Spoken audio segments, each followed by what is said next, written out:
Deixa eu trazer aqui, inclusive, né, já que ele falou de rodada, e uma das pautas principais de hoje também é a rodada perfeita, né? Ontem, senhoras e senhores, ontem o Ceará cometeu crime, né? Um empatezinho já era gostoso. Um triunfo do Ceará ficou ainda melhor, né? A 25ª rodada chegou ao final ontem, na segunda-feira, né? Hoje já tem jogo pela 26ª, não dá nem tempo de respirar. Hoje tem Atlético Mineiro e Juventude, às 9h30 na Arena MRV, pela 26ª rodada, mas o que nos interessa é isso aqui, ó. 25ª rodada, ela chegou ao final e foi a rodada perfeita pra gente, né? Do G6, apenas Bahia e Flamengo venceram seus jogos, né? Tá aí, ó, Fortaleza 1, Sport 0, Vasco 2, Cruzeiro 0, Juventude 1, Internacional também 1, no Clássico lá Gaúcho, Atlético Mineiro 1, Mirassol 0, Grêmio 3, Vitória 1, Fluminense 2, Botafogo 0, Bahia 1, Palmeiras 0, Bragantino 2, Santos também 2, Corinthians 1, Flamengo 2 e São Paulo 0. Ceará 1. O empate já era maravilhoso. O triunfo do Ceará ficou ainda melhor, né? Ceará já tá na primeira página da tabela aí, ó, com 31 pontos, 24 partidas, né?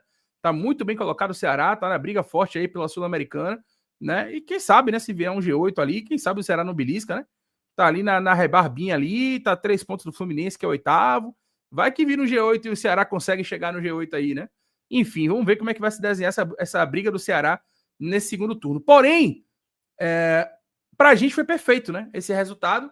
O São Paulo ficou com 35 pontos, estacionado na 7ª colocação e com um jogo a mais do que o Bahia, né? Então isso ficou maravilhoso para a gente. É claro que tem a rodada agora de número 26, que a gente enfrenta o Botafogo. E na rodada 26, o São Paulo enfrenta o Fortaleza no Castelão. Jogo duríssimo para a equipe do São Paulo. O Fluminense enfrenta o Sport fora. O Fluminense também tá ali na briga, né? 34 pontos, só que o Fluminense tem 2 jogos a menos em relação aos outros times, tá? Em relação ao Bahia, um só, mas em relação aos outros times, eles têm 2 jogos a menos. Então, por exemplo, em relação ao São Paulo, eles têm 2 jogos a menos em relação ao São Paulo, tem um triunfo a mais e um ponto a menos. Então, o Fluminense está virtualmente em sétimo aqui, na verdade, né? Quem está ali em sétimo, virtualmente, é o Fluminense e não a equipe do São Paulo. Mas a rodada, de uma maneira geral, foi perfeita, né? Apenas do G6, Bahia e Flamengo venceram. Bahia encostou no Mirassol, né? Ultrapassou a equipe do Botafogo, né? Foi para... Desculpa, ultrapassou...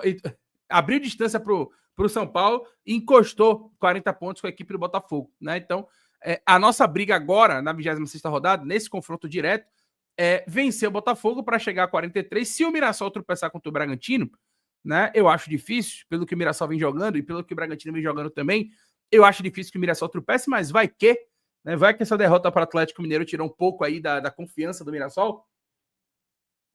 E aí vamos ver como é que vai se desenhar, né? Mirassol e Bragantino jogam na quarta-feira. Palmeiras e Vasco também jogam na quarta-feira, né? 7 da noite. Aliás, a rodada é toda praticamente na quarta-feira, né? Só tem 3 jogos na quinta. Tem um jogo hoje na terça, abrindo a rodada, Atlético Mineiro e Juventude. Aí, quarta, tem Palmeiras e Vasco, Mirassol e Bragantino, Sport Fluminense, Inter e Corinthians e Botafogo e Bahia. Jogo amanhã às 9h30 da noite. E ainda amanhã também tem Santos e Grêmio. E aí, para fechar a rodada na quinta-feira, tem Vitória e Ceará, Fortaleza e São Paulo, Flamengo e Cruzeiro, meu amigo. É confronto enorme aí, viu? Flamengo e Cruzeiro, é primeiro contra segundo. Que jogo gigante na quinta-feira no Maracanã para fechar a 26ª rodada do Campeonato Brasileiro. Então, esse é o cenário, velho. Confronto direto contra o Botafogo, né? O São Paulo tem um jogo duro contra o Fortaleza fora de casa. Não vejo de verdade o São Paulo pode até pontuar, mas eu não vejo o São Paulo ganhando do Fortaleza no Castelão. Não vejo. Fortaleza deu uma evoluída, né? Tá lutando ali ponto a ponto para poder não ser rebaixado, né? Para poder se recuperar na temporada. Então, eu não vejo o São Paulo ganhando esse jogo do Fortaleza. De fato, eu não vejo, né? O Fluminense tem um jogo duro contra o Sport fora, que é difícil ganhar do Sport na ilha, mesmo com essa campanha do Sport. O Sport vende caríssimo nessas derrotas e seus jogos. Então, eu também vejo um jogo duro para o Fluminense, né? Então, pode ser uma rodada que o Bahia consegue ou se distanciar ainda mais do 7º e do 8º, e a depender do que aconteça no confronto direto, se o Bahia vencer, por exemplo, né? Ultrapassa o Botafogo, e aí depende do que vai acontecer entre Mirassol e Bragantino. Mas, de uma maneira geral, o que a gente não pode, de maneira nenhuma, fazer no jogo de amanhã é perder para o Botafogo. Até o empate serve, né, diante desse cenário da rodada. Claro, o foco tem que ser no triunfo, o foco tem que ser em vencer o confronto direto, né, contra a equipe do Botafogo, ultrapassar o Botafogo, e ainda assim a gente tem um jogo a menos, né? Então, imagine ultrapassar o Botafogo, fazemos 43 pontos, abrimos 3 do Botafogo e ainda ficamos com um jogo a menos, né? Seria sensacional, seria assim um grande alívio. Você ainda aposta no achismo ou na sorte? Com o seu tipster, isso acabou. Em menos de 2 minutos, eu analiso cada partida e te mostro as melhores oportunidades, direto no seu WhatsApp.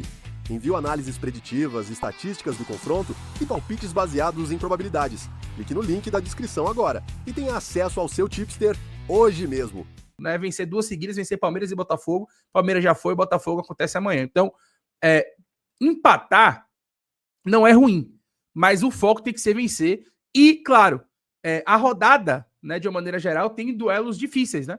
São Paulo e Fluminense tem duelos fora de casa, o Mirassol tem um duelo em casa, mas é contra o Bragantino, que é um time que oscila, né? Às vezes faz um grande jogo, às vezes faz jogos que não dá para entender direito o que é que o Bragantino quer na temporada. Então, eu não confio muito nesse Bragantino, não. Nesse Mirassol e Bragantino aqui, eu acho que vai dar Mirassol, tá? Então, esperamos que a gente consiga vencer o Botafogo amanhã. Bom, finalizando aí essa pauta da rodada, né? Vamos seguir adiante, vamos tocar o barco. Só pensando no Botafogo amanhã. Pois é, Jorge, é isso aí, velho. O pensamento tem que ser esse. Abraço para você, meu querido. Grande Leiro, bom dia. Tamo junto, João, meu xará. Abraço, meu irmão. Leiro, na sua opinião, quem será o substituto de Acevedo para enfrentar o Botafogo amanhã? Cara, provavelmente o Rezende, né? Acho que o Rezende não vai inventar. Rezende é um jogador extremamente físico, né? E combina com o jogo do Botafogo, né? O Botafogo é uma equipe extremamente física. E o Rezende é um jogador físico e é um jogador que tem proposição. Eu não arriscaria o Sidney nesse contexto, né? Acredito que o Sidney pode ser relacionado para ser o reserva do Rezende, mas eu não vejo nesse momento a gente ir com outro jogador naquela posição que não seja o Rezende. Então, fatalmente, deveremos ter aí o Rezende substituindo o Acevedo na primeira volância, e acho que é o certo, tá? Primeiro, porque é o que tem para hoje, e segundo, porque acho que termina encaixando, né? As características do Rezende terminam encaixando aí com a necessidade do jogo, tá? Entendo quem pensa que Rezende é um absurdo, né? Como disse aqui o Vitor, Rezende é uma bomba relógio, risco altíssimo de cartão, iria de Sidney, mas eu particularmente não vejo o Bahia fazendo uma mudança não, tá? O Futebet falou aqui em relação a Jean Lucas fazer a função de Acevedo, não vai, velho. A principal função de Jean Lucas é a chegada ao ataque. Aí você vai tirar a sua principal valência para poder jogar o cara improvisado de primeiro volante? Não faz sentido, né, velho? Justamente a nossa principal valência de ter o Jean Lucas é a capacidade dele de bater e voltar, né?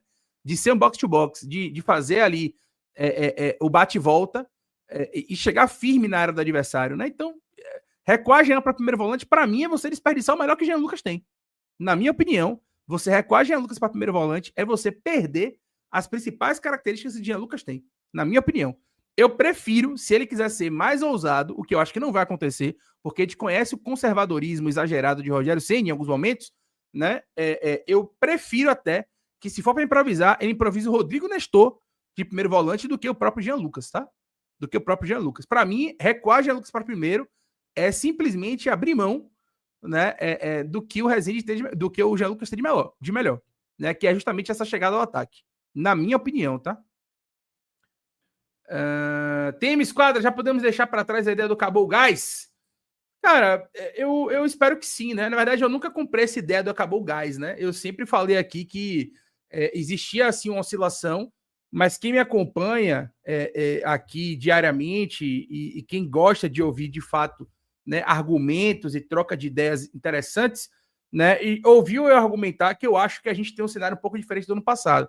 Ao contrário do ano passado, TM, né, que a gente teve uma oscilação muito grande no segundo turno, né, final do primeiro turno para o segundo turno, a gente tem uma perspectiva esse ano diferente do ano passado, que é jogadores que são muito úteis, né, que são, a maioria deles, ou titulares ou potenciais titulares, voltando na reta final do campeonato. Então a gente está vendo um Bahia que, de fato, houve uma oscilação parecida com a do ano passado, porém, a gente tem um fator novo, né? A gente tem um fator positivo, que é a volta, que são, na verdade, né, voltas de vários jogadores que são muito úteis no elenco. Ano passado a gente não teve isso, né? A gente teve uma oscilação com o elenco praticamente completo. O fator novo foi uma contratação, que no caso foi o Lúcio, que chegou tentando, né, dar um ânimo maior, dar um gás diferente, né? Mas o Bahia ano passado tinha um elenco completo, né? Pouquíssimas lesões, aliás, ano passado, e o Bahia caiu de rendimento com o elenco completo, né? É uma coisa bem diferente. Esse ano, o Bahia cai de rendimento paralelo a uma sequência muito grande de lesões e algumas, obviamente, bobagens feitas por Rogério Ceni, alguns equívocos de leitura, algumas tomadas de decisões equivocadas do Rogério, claro, ele também tem culpa no cartório, mas, diferente do ano passado, nós temos várias peças para retornar nessa reta final que podem potencializar a reta final do Bahia.